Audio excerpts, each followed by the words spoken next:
వందనాలకు వందనాలు. దేవుడు యేసుక్రీస్తు సిలువలో కూడా తన తల్లిని జ్ఞానం చేసుకుంటున్నాడు. మూడవ యోహాను సువార్త 19:29 అమ్మాయి కుమారుడు, ఇదిగో నీ తల్లి. మూడవ మాటను బట్టి మనం నేర్చుకోవాల్సింది తల్లిదండ్రుల పట్ల బాధ్యత కలిగి ఉండాలి. నేను ఒక 3 చెప్తాను.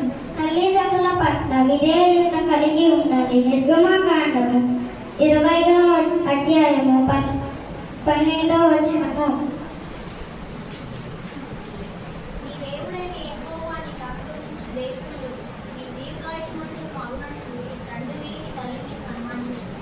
దీన్ని బట్టి మనం ఏం నేర్చుకోవాలంటే మన తల్లి తండ్రిని సన్మానించుము.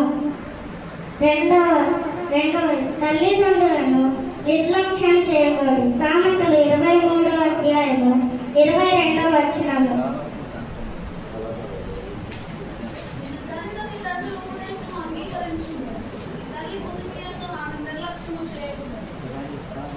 దీన్ని బట్టి మనం ఏం నేర్చుకోవాలంటే మన తల్లిదండ్రులని ఇబ్బంది పెట్టకూడదు. మనం వాళ్ళ వయసు పైపడుతుండగా వాళ్ళు మన చిన్నప్పుడు ఎట్లా చూసుకున్నారో మనం కూడా ఇప్పుడు అట్లానే చూసుకోవాలి.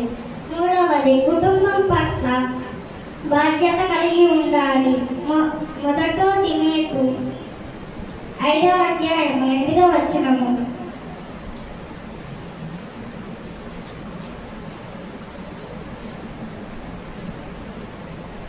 ఎవడైనను స్వర్గీయులను విశేషముగా తన ఇంటి వారిని సంరక్షింపకపోయినలా వాడు విశ్వాస త్యాగం చేసిన వాడే అవిశ్వాసం కన్నా చెడ్డవాడై.